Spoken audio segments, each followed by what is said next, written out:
All right there, Metal Summoners. It is always great to see you guys. We appreciate you rocking out with us. It is Wednesday. It is Metal Summit Day, and we are always super stoked to spend time with you guys. And we really appreciate your continued support over all these years. As Angel, we creep a little bit closer to the 6-year anniversary. So it's definitely getting close to that, and we are super duper excited when it comes to that. So, Metal Summoners, welcome back to your Island of Misfit Toys. It is myself, it is Angel, and it is just going to currently be discussion time. Looks like we might have to reschedule when it comes to Cosmic Power. No worries. It's all good. We're still in contacts with them. We're just trying to tweak out a couple of things. We're a little uncertain at the moment if we're going to have them, but no worries because we'll always circle back around with them. Again, it's rock and roll. It happens. So, Angel, let's talk about a few things that are fun. Let's start off with some recent news. Let's follow it up with where you've been, and then we'll go into where you and I are going. So one of the coolest news that got dropped today that I personally am very, very excited about is that it looks like Tim Skold is going to be rejoining Marilyn Manson. And I'm definitely stoked about that. A lot of anybody that watches our show that is a Marilyn Manson person like I am knows that Tyler Bates has been his producer and guitar player for a really long time. And as far as I know, that relationship is still staying, but it looks like Tyler's going to be concentrating mostly on like writing with Manson and doing his other writing with other bands and producing and stuff. He had announced recently his retirement, so to speak, from at least touring, or his hiatus, I guess I should say, for touring. But anyway, Tim Skold, a lot of you guys who are old school rock guys might know him from Shotgun Messiah from back in the day in the 80s. And of course, all kinds of great projects. I saw him live years ago with our buddy Ron when he was playing in a band called Cyclone 9. That was super duper awesome. But of course, in the early 2000s, he was playing with Marilyn Manson and did a couple of records with them. So, I mean, as far as, old cool things rekindling, I am definitely down with a little bit of Tim Skold action back in Marilyn Manson, my friend. I don't blame you, and I'm always excited as well. So, how can you not be? Mm-hmm. Absolutely. I mean, it's Tim Skold. The guy's amazing. He's done songs with Yerky from the 69 Eyes, who you and I have had on the show. So overall, really, really excited to see that announcement. Definitely looking forward to it. Marilyn Manson's going back out onto the road definitely soon, and it's definitely going to be a cool one, and I'm definitely stoked. Hopefully they're coming through, so that way Babes and I can definitely get some Marilyn Manson back in our veins, because this current album that he just put out in the last year or two is absolutely killer, so old school sounding and super duper rad. But Angel, my friend, let's talk about a little bit about where we've been, as in where you've been, man. Give us a little recap, because you were at something very cool last night. Yes, I was. I was at the record release party, and you were at the cutting room, right? Yep, at the cutting room, which is a really cool venue. And I was definitely there for the Thomas G. Waits record release party. Mm-hmm. It was, folk rock, a couple acoustic guitars. He didn't have the drummer, which he had mentioned. It was some kind of other instrument, but it was just really fun to kind of see something different that wasn't rock. I love rock music, but sometimes you just want to sit down, chill, hear some storytelling. Yeah. And it was just, I'm always starstruck. I always talk about the fan in me. Mm-hmm. Be able to give Thomas Waits a hug afterwards and tell him, dude, you fucking killed it. Yeah. That was just fucking priceless. Because as a performer, a lot of people talk about actors trying to be musicians, but he really killed it. And the reason is just the environment. That was a type of venue where it's tables, people order whatever they want to eat. It was that type of environment, doing this thing along, hearing him do You're So Vain, the cover. Oh, wow. Fucking sing along. As in the original You're So Vain song, like the one that Faster Pussycat's known for doing as well? Carly something. That's cool. Carly Simon. Yeah. That's awesome. You think the song is about you, you're so Yep. vain. Yep, exactly. That's so sick. But and I guess my point is, no matter where you are, I mean, support live music. I mean, because I mean, I bought my ticket because I wanted to support him, and Mhm. I'm thankful that he let me um, introduce him and everything. But you know, we put our money where our mouth is. Yeah, So, absolutely we do for so, sure. so a cool venue, and it's pretty quiet right now. But we know where we're going to be at next week. Yes, absolutely. So let's talk That a little bit about where we're going because your events come on a little bit before our event. So Angel, where are you going? well, a Match Made in Hell tour, Bad Marriage, Midnight Devils. I love those two bands. Yeah, dude. I mean, the new single fucking kicks ass. Mm-hmm. I mean, Bad Marriage. I mean, look, you can talk about Motley Crue, you can talk about the Poisons. Support these, support Bad Marriage, and I'm gonna tell you why. Oh, yeah. We know the other bands, the Motley Crues, at some point they're gonna retire. Yep. So Bad Marriage is still gonna be out there doing it, and you've heard the new song Max Made in Hell. It fucking kicks ass. Mm-hmm. So they're gonna be out there kicking ass, and these bands, these two bands are going out in the middle of the fucking winter. I know, dude. Pittsburgh, Sellersville, Clifton. It's fucking cold out here, okay? Yeah. And these guys are going to be out there touring, possibly freezing their asses off, Mm-hmm. but support them. Absolutely, for sure. And for all those fans that are fans of bands like Motley Crue and stuff, I mean, in the time that we have him, and I don't mean this in a negative way at all, because he still sounds absolutely fantastic. Thank you, Lisa. Appreciate you. Brian, thanks for tuning in as always as well. But Tommy Sciocca from Tesla is in the band. So I mean, dude, that's so awesome. And he sounds as good now as he ever did because you and I saw him back at Masquerade, the event that Brad Lee put on when he was playing in and I'm drawing a blank on their name at the moment. All right, we've got Action. Ran into some technical problems there. Hey, how are you guys? Good, man. How are you? Really good. Just listened to my band be played on MMR earlier. That was a good feeling. And having a DJ talking about us. Brent Porsche is the man. He's very good at describing us. Absolutely. So how is it being on? I'm from Philly. I'm familiar with WMMR and what they do, and it's awesome that, to me, that a classic rock station like WMMR looks out for local talent.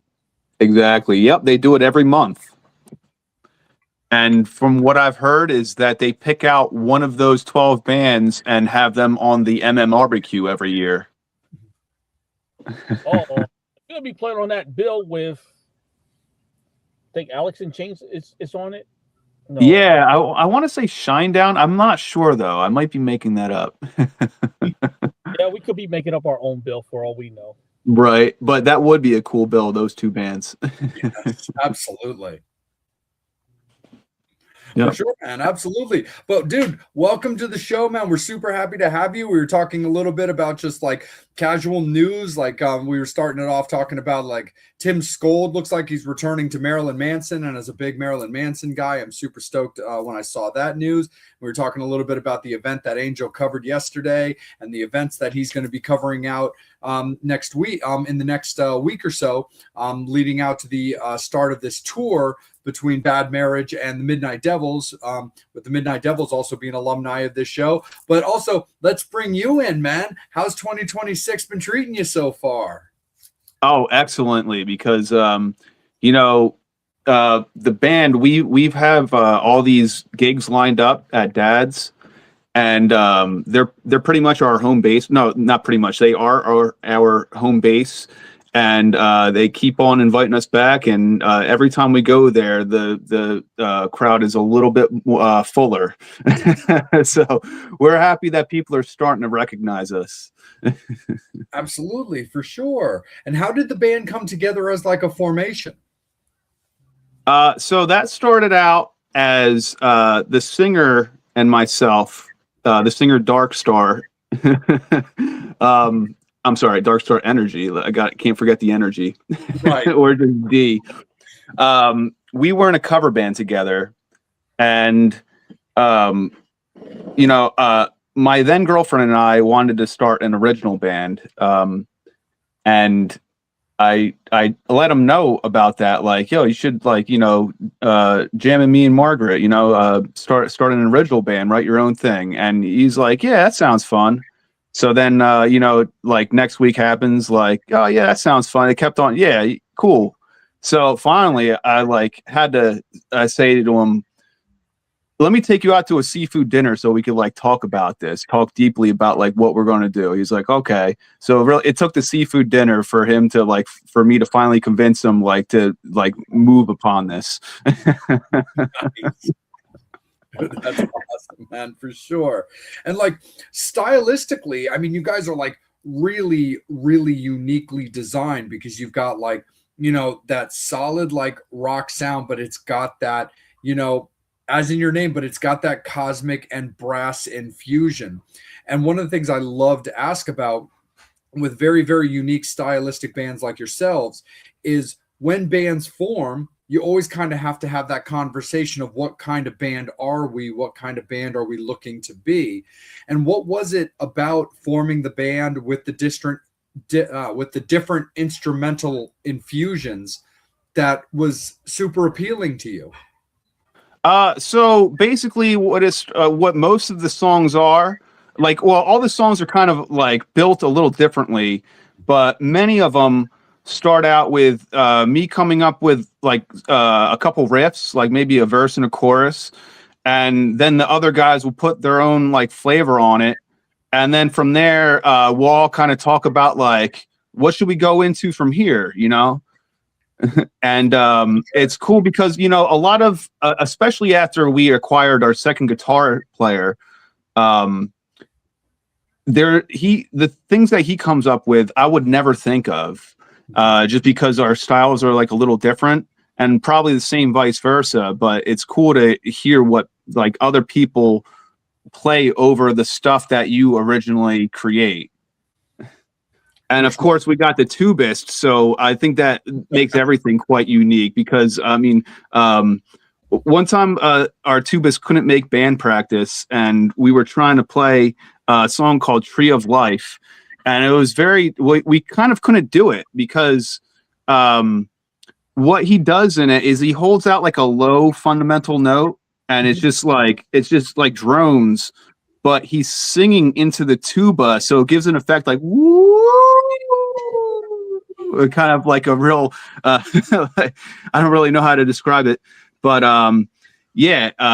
he puts his own flavor on that, and when we tried to play that song without him, it did not work.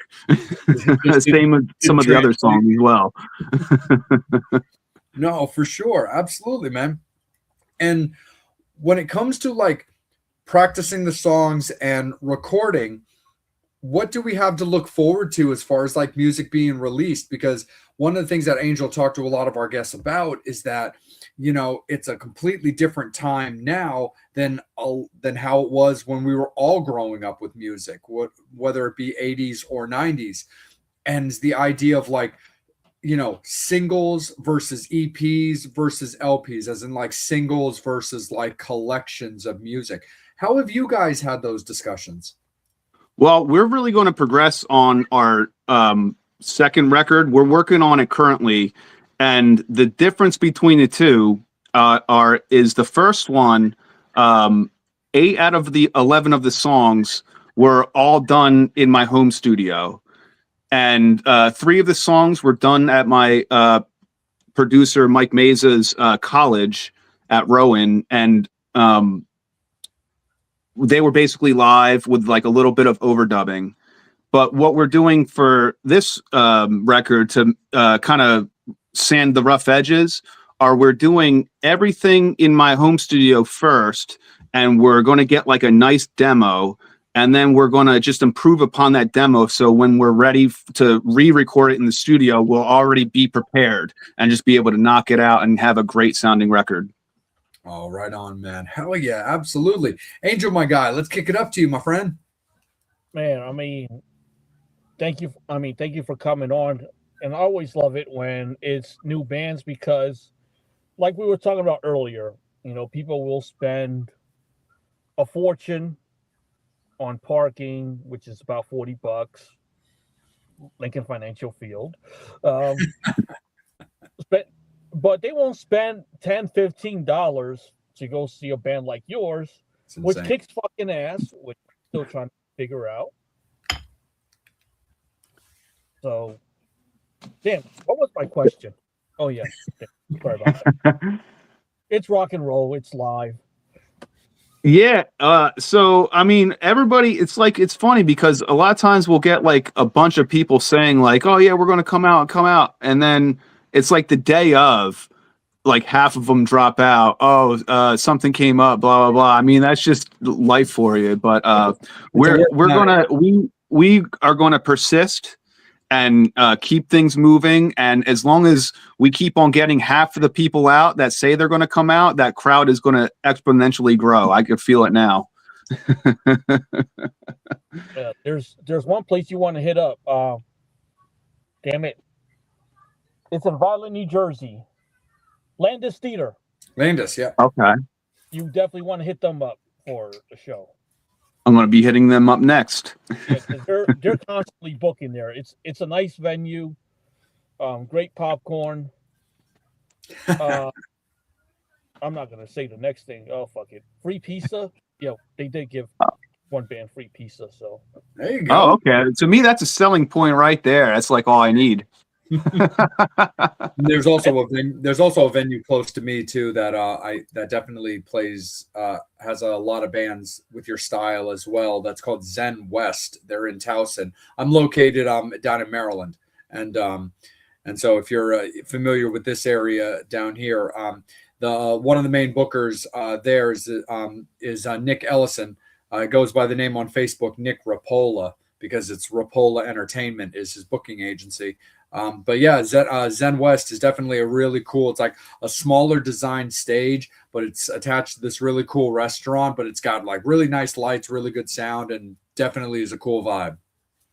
Cool. I'm going to check out that place too. Yeah, we're always looking to expand. You know, we've driven like almost an hour and a half to play some good venues, and we're really willing to expand. Yeah, dude. I'm definitely gonna hashtag Speed Demon Promotions on this one. Yeah, but they're up in the Boston area, so definitely do like a cross promotion because they're always looking to play shows down in the Philly area, and so there could be something where y'all can like cross promote. You come up there, open up for them, and they come down, open for you. Oh yeah, we're definitely down with that. Yeah, because that New England area, we're definitely trying to make it up there as well. For sure. Yeah, I'm hoping eventually in the books we'll be like have a little mini tour going, and then if things are still like picking up, then maybe like bigger and better world tours. But I might be getting a little ahead of myself here. Not at all, dude. There's nothing wrong with thinking big. Absolutely. Yeah. Yep. And always just realize, if it doesn't happen, like if big things don't happen, as long as you're having fun with what you're doing and, your good friends hear your music, that's really the most important thing is I want more people to hear my music, especially people that I know. Yeah. And I love hearing their reviews on it, especially when they really like take the time to listen to the whole album and like point out specific things. It's a cool feeling. It's like, yeah, I accomplished something. and you know what? The music lives on. Mm-hmm. How many years has passed away, and people still listening to him. Jimi Hendrix, those people. I mean, we're still talking about them to this day, and it's almost like it's close to mortality, where you're putting out something that people will be able to listen to long after you're gone. Hmm. Yeah, and these artists that you're speaking of are still highly influential. Like, it's crazy. Like, 60, 70 years later, you still like kind of are imitating these people, whether or not the newer players know it. Yeah. When it comes to the songwriting, how can I phrase this question? Now, when we say that you're abandoning a song, because some artists call it that, it means that that's when they're like, okay, it's done, leave it alone. So what's the madness that goes on in that creation where you create the song, it's finished, and you wake up the next morning like, no, it's not finished. I forgot to add this. I should have done this or that. Do you ever go through those nightmares of that happening? Absolutely. So, what I've learned to tell my bandmates is because, like, most of the ideas, like, not all of them, but many of them, like, I like create the basis for, and I'll tell them like everything is subject to change. Like, don't get too attached to anything I'm doing because I'm going to be refining it over time. And then when it gets to the point where everybody's been playing it for a long time, and especially if it's been recorded, what the wise thing to do when you come up with an idea at that point is if you make a little change, make sure that it does not conflict with anything that anybody else has been doing for this amount of time now. There goes my little mini heater dropping and hitting the ground. Mic drop. But yeah, if you do it that way, right, exactly. If you do it that way, you could kind of continue to, because really, each time a song is performed live, it's got its own fingerprint. It's got its own signature, pun intended. But like you could always do something a little different, and the vibe can change a little bit. And a lot of times, when I hear somebody else doing something like kind of giving it like some sort of different feel, I'll notice and like, well, everybody will notice each other kind of like, oh, they're kind of like making it ska now, like that little beat, like that little shuffle, or like something that it could always be like a little minute difference. And then you could catch on and then kind of like groove into it. And then next part comes and like anything could happen at that point. When it comes to the songwriting, do you ever come up with a title first and then just write a song based off a song title? Not exactly that, but related to what you're asking, it's kind of funny because these titles, we have working titles. And for instance, right now, a song that we're working on, the actual song is called Rise, and we're working on the recording now, like on the demo, and we're going to be performing it 2 Fridays from now. But anyway, I'm getting a little sidetracked. But the working title for this song is called Apparati, and there's another song called, well, I'll get to the other song in a moment. But I named it that because a part of like one of the riffs had a little bit of a Tool vibe. So like they all like have working titles. One of them is kind of funny. It's got a lot of major 7 chords in it, and the way that you write out a major 7 chord is M, A, J, and 7. And then I always call any kind of 7s Sev because it's 1 syllable. And since it had a lot of major 7s in it, I just changed the M to a V. So now it's Vag Sev or Vag 7 instead of major 7, VAJ 7. So that's the working title for that. The guitarist Mayor and I are in another band called Canamera, and they have a song that the working title was called The Door, and the singer of that band at the time actually wrote lyrics about a door, I think it had to do with like closing the door on somebody.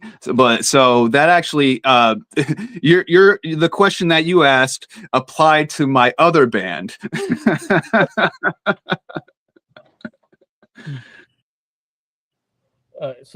As a musician, I mean, this is more common now. I remember like 20, 30 years ago, I thought that a musician would not be able to manage playing in multiple bands.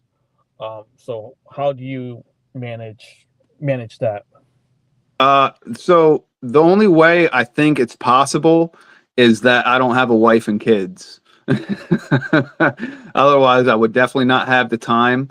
Lately, I've been spending every day having something to do with music, whether it's like playing along to the recordings or actually recording or practicing. And I can never really get everything in because like I'm like quite ambitious musically. Like I'm always thinking like, all right, you know what? I'm going to get in some ear training today, or I'm going to like whatever. But usually always what ends up happening is I just jam and get carried away with like just freestyling. So comes my next question.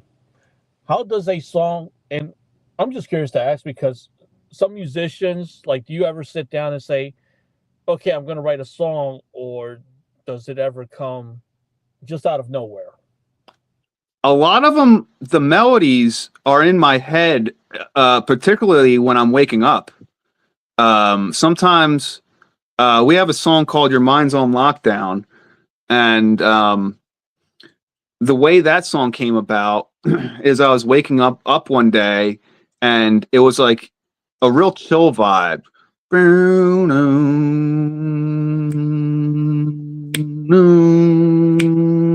It was actually much slower at the time. And it was just like, it started out as like a real chill vibe. And then one day the drummer came over and started playing to it, but didn't really like know that part of it. And I played the riff and he just like kind of naturally sped up and it just turned into like a very heavy song. But yeah, a lot of these songs, sometimes when I'm playing, I'll just like mess around and start coming up with cool ideas and base a song off of that. While other times, I'll just like be on like a walk or something and I'll have like a cool idea in my head and I like hum it out. And then like, at this point, I gotta wait. But I've learned my lesson. A lot of times I used to forget the ideas that I had. So I would just grab my phone now and like speak it into the recorder. So on my phone are a bunch of like a really stuff that nobody else would get but me. Well, half of the time I don't even get it. I'm like, what the hell was I even going for there?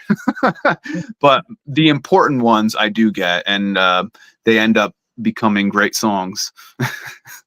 So being that you're working on the new record, when you're performing live in 2 weeks, will people expect to hear some of the new songs? Do you use that as an opportunity to road test? Oh yeah. So this gig we have coming up on February 27th at Dad's in Lumberton, New Jersey. That's DADZ. We got a 4-hour set there. So what that consists of is we're going to be playing. What's that? You're playing Dingbats next Friday? So we have played Dingbats before, but we're playing a place called Dad's.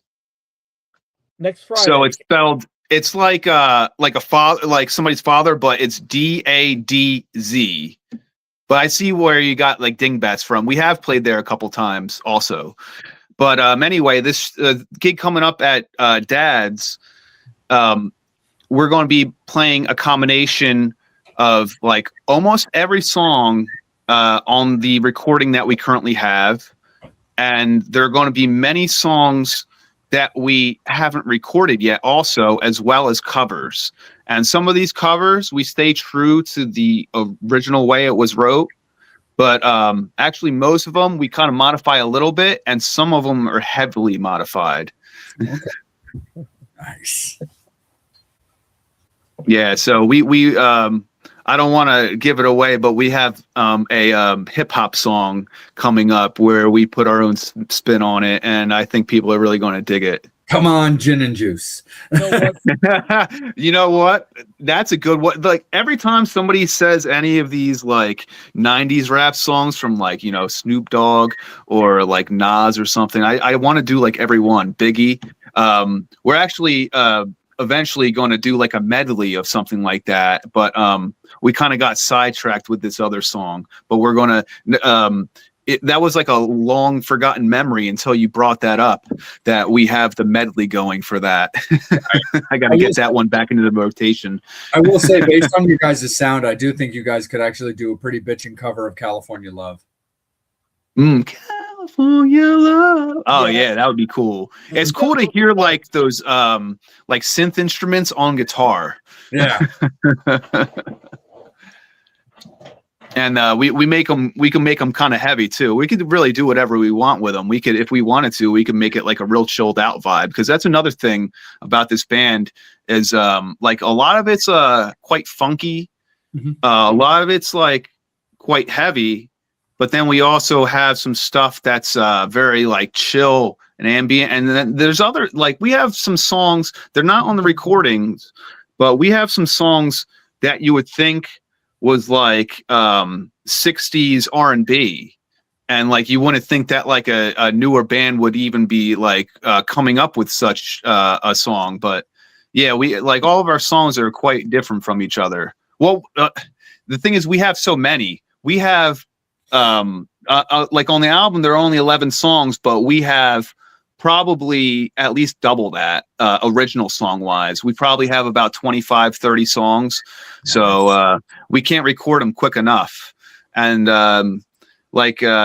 even though it's time consuming, I'm starting to think about recording some of these covers too, because some of those, like the spin that we have on those, are quite cool. And I think it would make good recordings. Yeah. No, I think that would be like super duper cool. Like I have friends. The band's not together anymore now, but there was an old school Baltimore based punk band called Stillborn Monster Babies that I was friends with, and every year what a name that is. Yeah, seriously. And around and they were all big. We're all big Misfits fans, and so they would always around Halloween time do a Misfits show, where they would cover specifically the Glenn Danzig era Misfits songs.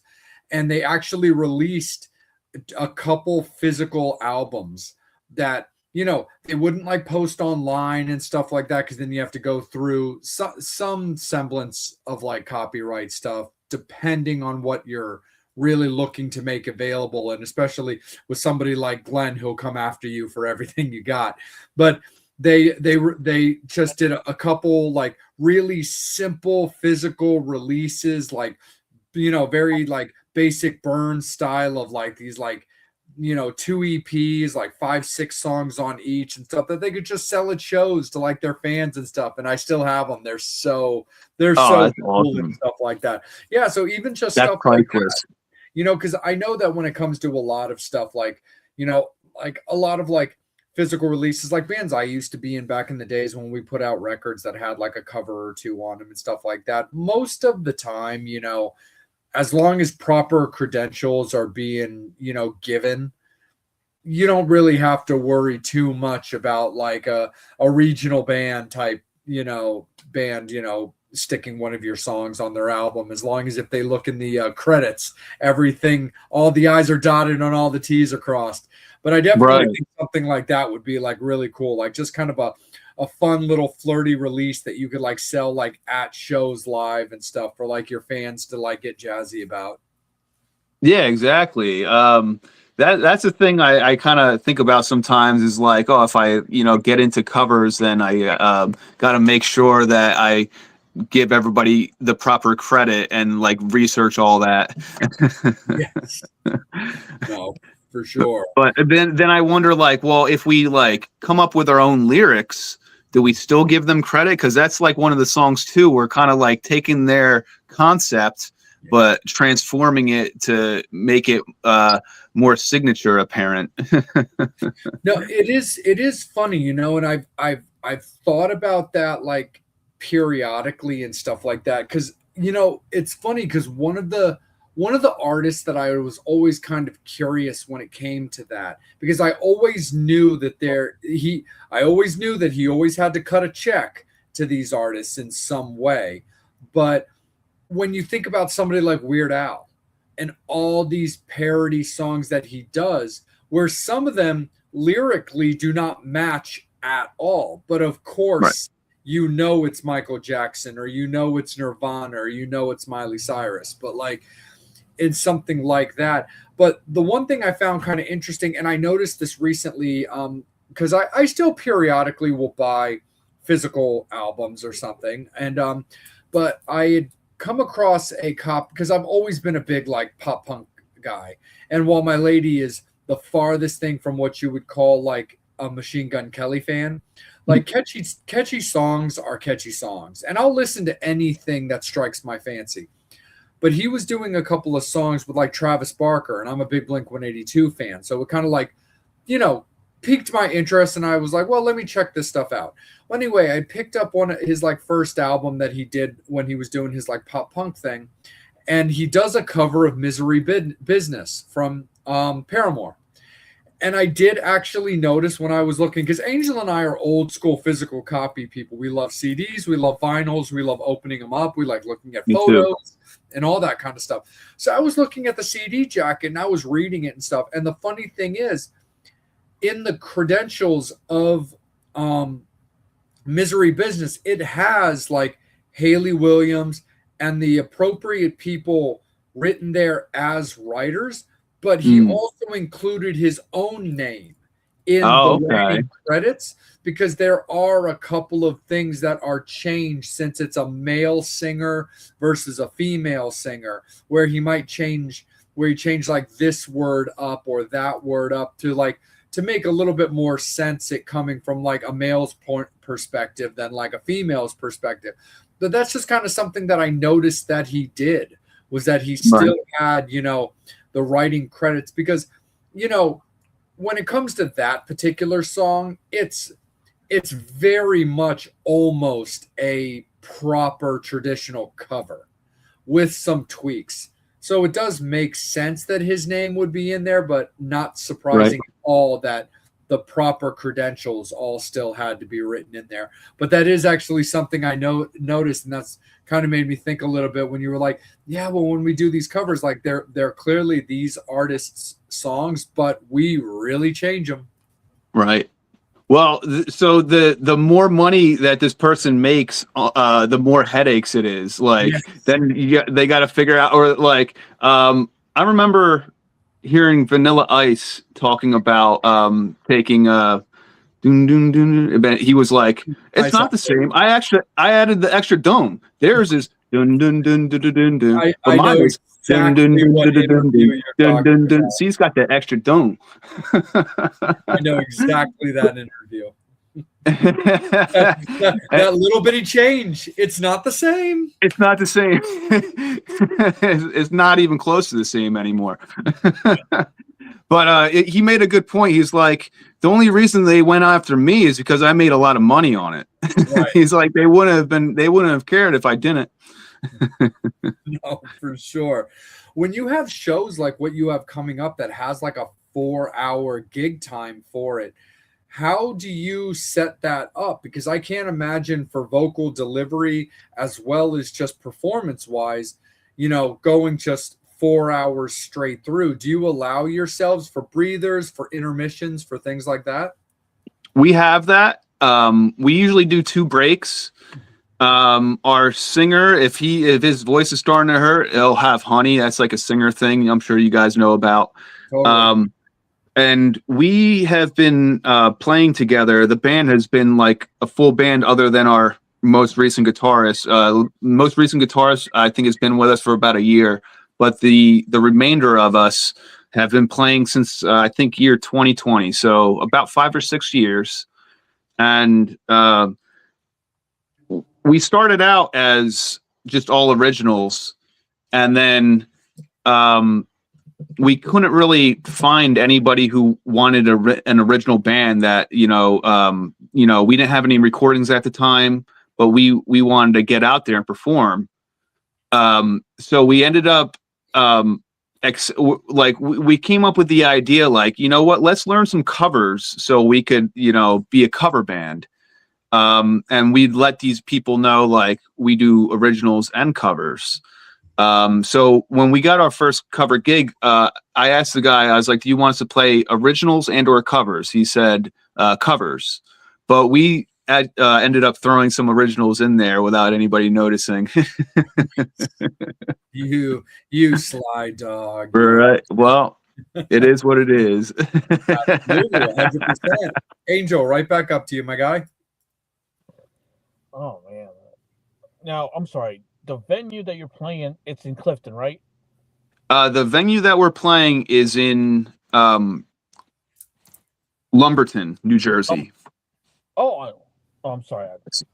Yeah, so it's south. We're based in Trenton, so it's around a half hour south of Trenton. Yeah, I know it's like around Burlington County. I believe it's in Burlington County, if I remember correctly. Man, I'm like 4 hours. So I mean, I remember when I saw Whiskey Grin. They're also from South Jersey. They did 2 sets, which I thought was brilliant. Because they kind of did like their break, and just did like 2 sets. They made it an evening with. So I thought that was another brilliant idea that they did.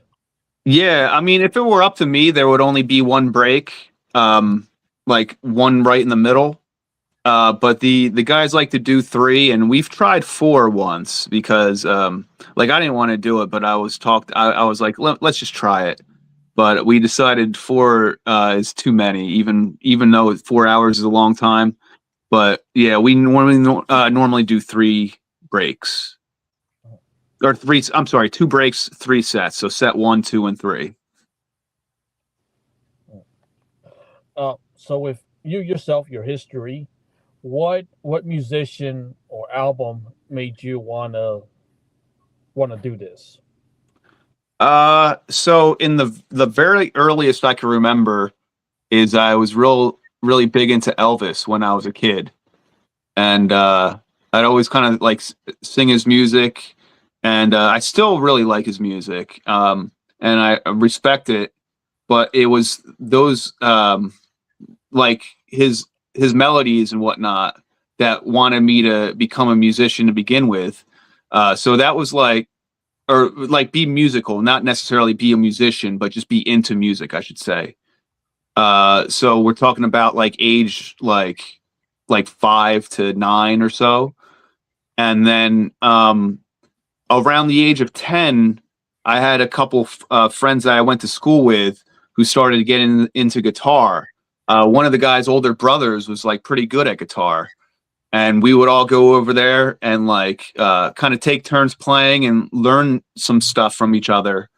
And it was around that time my dad actually bought a guitar for himself, like an acoustic guitar. It was funny. I'm just realizing now it was both around the same time, and I did mess with that a little bit, but I wasn't super into it until my friends started playing electric guitar, and I was like, "Dad, I want an electric guitar." So he bought me one of them at age like 10 or 11, and around that time, that was when I was 11. It was 1994, and like all the really besides the year of 1991, all of the best albums coming out. 1994, I think, there was Green Day, Dookie, Yep. In Utero. I could probably keep on going on. Fear Factory, Demanufacture. What was the Pantera one that came out in 94? Not Vulgar. Far Beyond Driven. Far Beyond Yeah. Driven. So many good albums were coming out right as I was starting to play guitar. And I would like Offspring, I think was also 94. If it wasn't exactly 94, it was around 94. Yep, because I was in high school at that time, so I remember. Mm-hmm. Right. Yeah. So we were learning these songs. And just from there, I took music theory classes. So now we're talking like high school. I've been playing guitar for a while. And then once I like learned theory, like I was kind of like a little bit like naturally inclined to it. But I kind of start remembering when things started to like all come together. Like once you guys you're both musicians, right? Yeah. Yeah. So you probably know the same. Like you start like everything starts to come together and you start understanding and you kind of see like a bigger picture. And it's at that point you could start creating things that are really substantial. Oh yeah, no, absolutely. Yeah, definitely makes sense. I mean, I haven't played in a while, but No, but definitely like that stylistic, that arrangements, and right there at Dad's, boom. Yep. Get out there and hang out. See the guys on the 27th.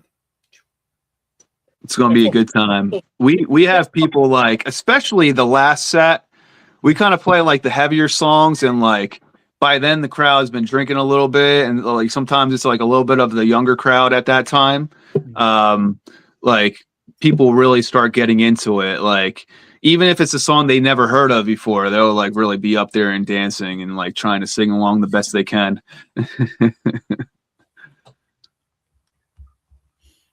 No, absolutely, for sure. When it looks like when you're looking at how 2026 is shaping up for you, you've got these shows where you're continuing, like you had said, to build it up to get a little bit more people, a little bit more people, a lot of more people, and even a lot of more people, ultimately, hopefully getting to a tour situation. How are you overall kind of planning for 2026 to go for that? Are you looking to just kind of start it off, being that you're working on this new record? Are you looking to make it a grind and then really get out there and really push? Or are you looking to kind of like take advantage of like shows, studio, more shows? You know what I mean? Yeah. So it's hard to like really do everything, like play a lot and record. mm-hmm. What's been kind of happening is we're kind of spending more time on the playing, because that's like the most important thing, really. Like the big hurdle that we've overcome was coming out with the recording, but now that that's out, we could kind of take our time with the next one and just really focus on playing our whole catalog very well. Because when you have to play for a 4-hour set, yeah. I guess if you include breaks, is I guess more like 3, but still 3 hours is a lot of material. So we have to really make sure that we're good at all of these songs. So I mean, if it were up to me, we wouldn't be like playing most of these covers, and we would just be focusing on the original stuff. But we still need to spend some time to make sure that we're listenable. We can't just like have all the songs and have all the cover songs be and the original songs be great. They have to all be great. No, I mean that's something we can all agree with, because then you don't want somebody. I mean, everything now ends up on YouTube. Just curious to ask, how does I guess because the times that we grew up in, we would see a live show, and that would be our moment. Nowadays, you see a live show, it's on YouTube like within 5 minutes. Yeah. So just kind of wondering, you see that as a good thing, bad thing? How do you feel about the whole social media. So I remember one time thinking like, oh, I forgot to record my band's performance, or I saw so and so band, and um, I like after it was over, I was like, oh, I didn't record a single thing. And I'm thinking, well, you know what? It's really a win-win, because if you have a recording, you can watch it over and over again and relive the experience. But if you don't record it, you'll still forever have that memory, that experience. Even if you don't, remember it per se, it'll still be in you, like, and it'll affect you whether or not you realize it. No, absolutely, for sure. Definitely on that one. When it comes to like putting together your plans for a performance itself, what do you look at for your stage presence, especially knowing that they're going to see a lot of you at a show of that length, for example? So I've been trying to like refine aspects. Like, there's not only the music aspect, which, like, obviously is kind of the most important thing, to be very musical, but the other things, such as like choreography, like always doing like a same little move or something. People love seeing that, and I think it's very fun to do. So, like, we do like little things where there will be a part in the song, and we all do like a little move. And I would like to kind of have more of that. And I would like to kind of get like a little more extreme with it. Not the band, but but extreme. And so one of my plans in the future is to have like an everything person, it would be an additional band member. I actually have somebody in the works. I'm going to be testing her out soon. We're going to be meeting and seeing how, like, things go with. But basically, what this person's job would be to do backing vocals, like simple keyboards. Like, we're a guitar-driven band, so like anything keyboard is going to be just like kind of blended in, not really up front. But do some percussion and also trigger samples. Recently, I bought a sample pad, and it has different little things you could hit on it that trigger different effects. And I had my producer come over here and take sounds from our song called "Your Mind's on Lockdown." And because a lot of those sounds in that song are unique to our band, like with our samples, it's a little bit of a shame to admit, we have like kind of taken samples and modified them to fit the song. But mostly what we do is create our own thing, such as when there's a D in one of the songs says break, and there's a slight pause, and there's a glass breaking, and we actually made that glass break and recorded it. And then when that was done, we took the broken glass and put it in a box, and we were shaking it up in rhythm to the song. So it sounds like some sort of percussion, like it sounds like a maraca of broken glass, and it's very blended into the mix. But if you listen to the end of Your Mind's on Lockdown, you'll hear that box in the glass in the box shaking, giving it like a percussive effect. So anyway, I'm kind of getting off topic a little bit. My original point was I want to get more into like choreography and having like visual effects. Like I've been trying to think of a way, like the ideal thing would be if it's like, say, an outdoor gig, during one of the parts has like some kind of firework going off. But what I was thinking, a good compromise to playing somewhere inside is I'll just have somebody like pop those party things that like, you know, shoot all the confetti and everything, but some like make sure there's some kind of loud bang during that. Just to make everything more fun, because, you know, having good music to begin with accompanied by theatrics is the perfect recipe for a good time. Absolutely, 100% for sure. Metal Summoners, we do want to be really, really respectful of Buzz's time. We appreciate him hanging out with us, and we're going to rock out for a little bit longer, but it is going to be last call for alcohol. So any final questions, comments, anything that you want to ask about what's going on with the band, make sure that you guys pump them into the comments so that way Angel sees them. But again, it is going to be that time. It is last call for alcohol. So Angel, let's kick it back up to you, my friend, as we get ready to go around the table. Man, forgot what I was going to ask. That I always do. It's like I had to question while you was talking. That happens to me all the time. Is there a timeline as to when people can expect the second record?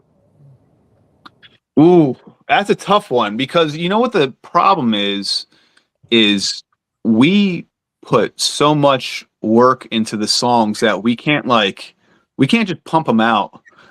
Like writing maybe, but recording, because there are like so many layers and so many kind of like revisions and like so many steps. But what I think is going to happen before the next record comes out, I'm thinking about like releasing these demos, because they're good in themselves. So it'll give like people to anticipate like what's coming, and they're definitely listenable. In fact, I think the demos themselves are going to be awesome. Like the demos aren't even done, and to me they're already awesome, but I'm biased obviously.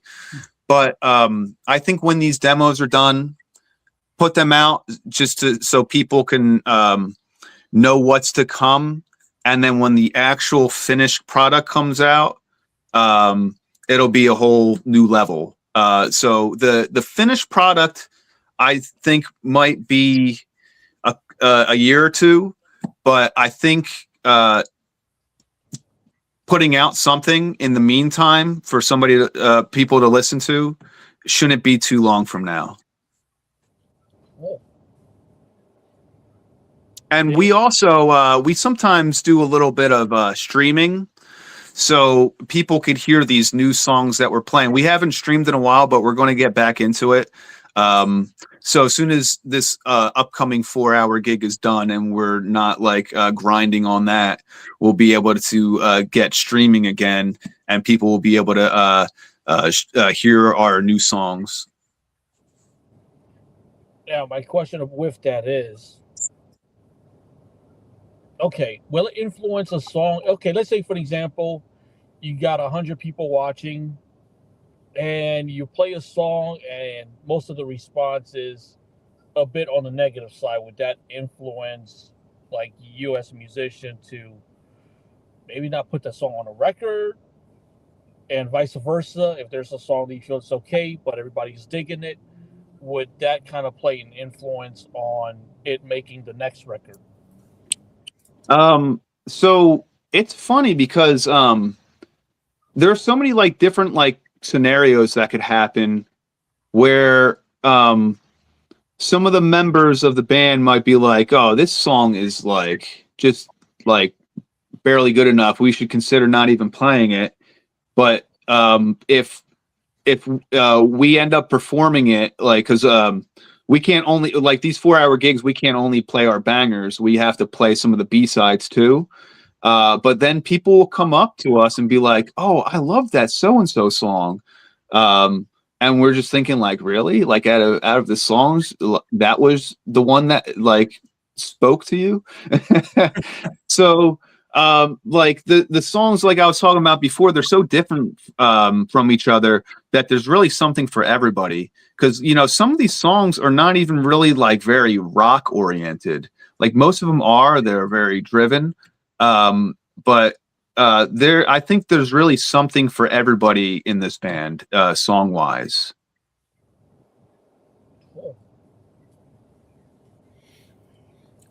Jay? Totally, man, for sure. When we've talked a lot about the band, we've talked a lot about your show and how you guys put together a set, but let's cap things off by talking a little bit about you, man. What got you into music and what are some of your influences? So there was Elvis was the start of it. And then when I started getting into guitar, I think my favorite band at the time was Nirvana. So I was heavily influenced by Nirvana. Although it's funny because like when the songs I've been coming up lately, I'm kind of thinking like it's kind of far removed from Nirvana, but it's really like kind of a combination of everybody I grew up listening to. One of my favorite, or actually not one of my favorite guitarist of all time is Dimebag Darrell. Nice. His influence comes out more in a previous band of mine called Silence on Sound, where we were straight metal, very thrashy. So you could hear more of that there. This band, we do have some heavy stuff, but it's not very thrashy or anything like that. Like nothing, like no shredding. Well, a little bit of shredding, but he was my biggest influence. About a year ago, I got to jam with one of my favorite guitarists of all time, Marty Friedman. Oh wow! So I went to see him in Philly, and they came to the point where somebody on stage said, all right, I think it was Marty himself said, I'm paraphrasing, something like, all right, this is the part of the show where we have somebody come on and jam with us. And right away, I was like, me. And he's like, anybody want to do it? And he's like, let's go to this side. And everybody over there was like, yeah. But he was like, how about this side? And I was the loudest person by far. I was kind of obnoxious. So his tech pointed at me and he's like, how about this guy? Marty's like, yeah, this guy's cool. So I get up there and he puts he like hands me one of the guitars he was actually playing on the set from that night, which was awesome. And he's like, this is just a jam in A minor. I'm like, okay, I could jam in A minor. That's a simple key. That's like everybody's favorite key to jam in. So yeah, we ended up doing that. And there's actually a post on YouTube on our YouTube channel of that happening. Oh, nice. Yeah, and I remember when it was all done. I'm like, holy shit, am I fucking dreaming? And like, there at this point, they're like, I think he's trying to get me off the stage. But like I just grabbed the microphone. I'm like, is this a fucking dream? And then I had a plan the whole time, like, you know, maybe after the before knowing that I was going to be picked to go on stage, I'm like, maybe he'll be signing autographs or something. I could hand him my demo. But you know, I'm on stage with him, so I'm like, I had a flash drive. I was like, check out my band signature. And I remember him saying, that's such a Philly thing to say. Or he said something to that effect. Or that's very Philly of you, might have been it. He's a funny guy. That's hilarious, dude. That's so But awesome. yeah, Marty, I'm sure you're watching, Marty. You gotta check out that demo now. Now you're on the spot. Now we got you. Yeah. And we're available to go on tour with you. You know, we're always ready. You just let us know when and where, and we'll be there. Now you're just gonna put him on the spot. But yeah, he's Megadeth as a whole, one of my biggest influences, Metallica, and I'm still like kind of evolving. Like I'll get into some jazz sometimes, or a lot of times I'll go on a streaming service. I use YouTube Premium, and I'll type in chill ambient music or chill. I'll type in chill electronic music, and I'll start listening to that. and I'll just like be grooving along to that.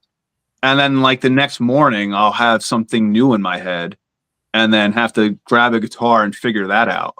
A lot of times these songs that come in my head, when I'm trying to like work them out, I kind of forget what the hell I'm doing. I'm like, am I even a guitarist? So to overcome that, the last time my producer was here, I'm like, I'm just going to sing into the microphone during the song. Like all the rhythm section was there, including the programmed drums at the time. And the solos and like harmony that was in the song, I just grabbed the mic and I was like singing it. And then I grabbed the guitar and I could finally learn my own stuff now that I'm playing to my singing, because I couldn't do it without it. So any musicians out there, if you can't get the music out of your head, that's a very good tip, I think. Oh yeah, no, definitely when it comes to like that. When you look at something like, you know, guitar players nowadays that are specifically, you know, known like guitar players, like personalities, versus when we grew up and you had people that were oftenly referred to as like guitar heroes. Like, what do you think is a little bit different about like how things are now? Like, I find it to be because there's so much like social media kind of drives the world in every way, that you can have these like people nowadays that are so much easier to find, where I almost feel like you get so many amazing virtuosos nowadays, where back then you've got the Marty Friedmans and the Dimebag Darrells that like when they break to get that notice is what allows them to stand out. Not because they're not sickly amazing and worthy of standing out, but you know, that's just one thing I've always found really interesting about like the guitar heroes of then versus the guitar heroes, I feel, of like kind of now. Yeah, I mean, there's really pros and cons to every generation. Like some of the limitations caused the artists of the past to become what they are. Right. Like they wouldn't have been them any other way. So really what it comes down to is if the talent is there, they're going to become famous. Yeah. So like for example, back in not even too long ago, like maybe 20 or 30 years ago, before music streaming, and everybody had something physical, there were a lot of people that only had like, a small collection, and they could only listen to like whatever's on the radio, which is also like a relatively small amount, because radio tends to, play the same songs over and over. But, there's pros and cons to that. If you, if that's what is surrounding you, that's going to, and your talent is there, that's going to make you become what you are. And kids nowadays, they're able to see all of these, like just like go to whoever. I think it's a really cool thing to like, I want to listen to so and so right now, and all you have to do is type it, and you can hear it right, like wherever you're at, as long as you have your phone with you. Yeah. So that could be very inspiring, especially for me. Not so much because of this, but be able to listen to my own demos, and before I had them recorded, they were just in my head a lot. And like, say if I'm on a walk, I'll be thinking like, oh, how do I refine? Like, how do I transition? A lot of it's transitioning one part to another. And normally it's like, I don't force it. I just kind of like, when it happens, it happens. Although there's been a time where I'm like, oh, I really want to have something figured out, like this certain transition, by the time my producers come into my studio next, so we could get it out. So I normally don't like to like force it, but I did it this time with one of the transitions, because I just wanted to be able to like get it on recording. and it came out really great, surprisingly. Like I thought, like it's probably not going to be as good. Like I'll probably have to refine it, but I didn't have to refine it. It worked out perfectly. So, like the moral of this is there is really good to come out of any scenario. I know a lot of people talk shit about AI, but as long as it's like not overboard and people are like still using their eye, you know, you just like roll with it and make good things happen out of it. And it's like some things are not for everybody.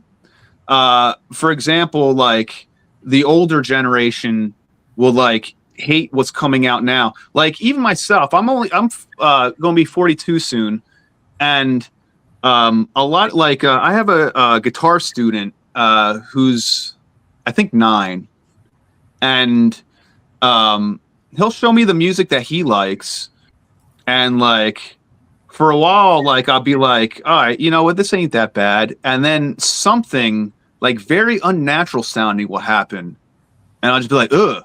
For me, it's vibrato. When there's like heavy auto tune and like very unnatural vibrato, especially on a voice, that shit kills me. But the thing about people who are like brought up to that, they don't think anything of it. That's just normal to them. Yeah. So like, there's always going to be something with like the next generation. Another example is when I listen to newer music, like I'm just very annoyed by a lot of it. I mean, I love a lot of new music. There's a lot of good music that continues to come out, and there always will be for like any genre and genres we can't even imagine right now. But as far as like just sticking to what you know and then hearing new things, like I feel like a get off my lawn when I hear like certain things about newer music that annoys me, but it's just normal to everybody else. But it's not only newer music. There's music from any generation that annoys me, but especially newer music. But to end on a positive note with that is there's always good music from any year. Absolutely. 100%, man. Totally. And before we let you go, man, and we really, really appreciate your time, man, because the thing that's always most important to myself and Angel is that you enjoyed yourself, you had a good time, you felt respected, and that you felt in any way, shape, or form that this interview could benefit Signature's continued success. But also, that being said, let everybody know where Signature can be found. All right. So our main social media is Facebook. And to find us on Facebook, you type in Signature Music Page. And then when you type that, it'll come up and it will say in parentheses, Dark Star. Because Dark Star is like our brand. Our singer is Dark Star Energy. Our album's called Dark Star. Our label is called Dark Star Music. We just want like a way for people to find us. We're going to be on all of the social media soon where everything is just like, Signature Dark Star. But right now our Facebook is Signature Music Page, and then it will say in parentheses Dark Star. We have a YouTube channel.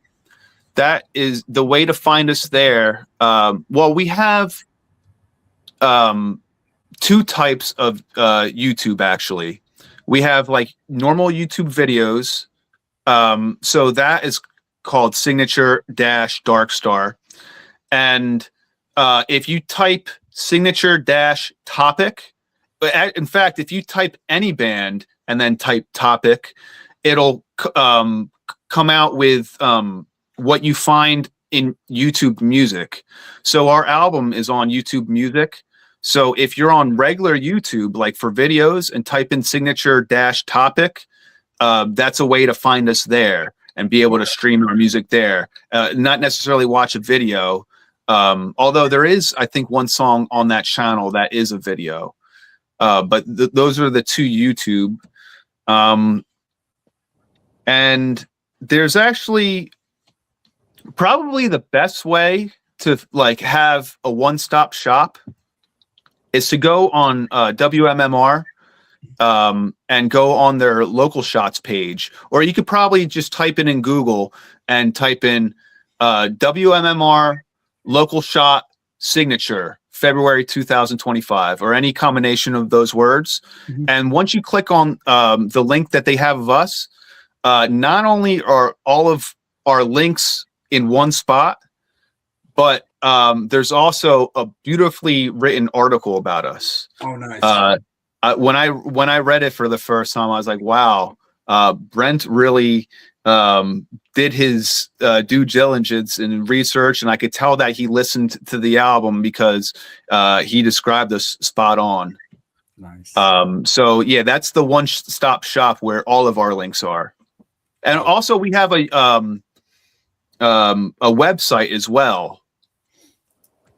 The website name is escaping me.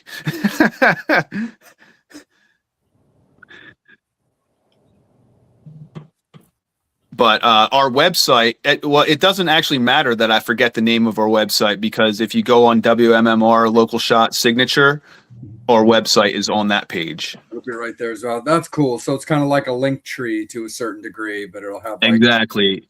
That's the best way to find anything. There's even a link to one of our YouTube music videos. We have a song called "Attacks the Brain" that we recorded live at the studio at Rowan University, and there are actually two versions of it now. The original version, the one that's the link on MMR, that has no overdubs. What you're hearing there is just straight live goodness. Like, that's the way we performed it.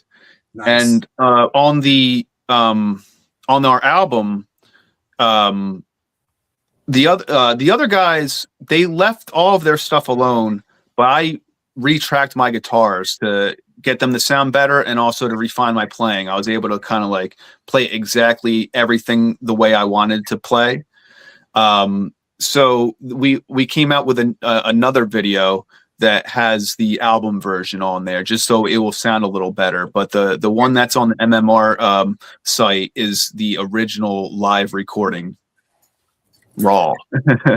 Oh yeah, brother. Well, man, again, Muzz, we really, really appreciate you, man. Really stoked that you were able to rock out with us tonight, man. And best of luck with your upcoming show, man. Have a killer set over at Dad's, guys. Make sure that you guys are in that area. If you're over in the Lumberton area, that you're checking out over at Dad's and hanging out with Signature and in for a nice long night of music with like originals, covers, and everything in between. So again, my friend, thank you so much for spending some of your evening with us.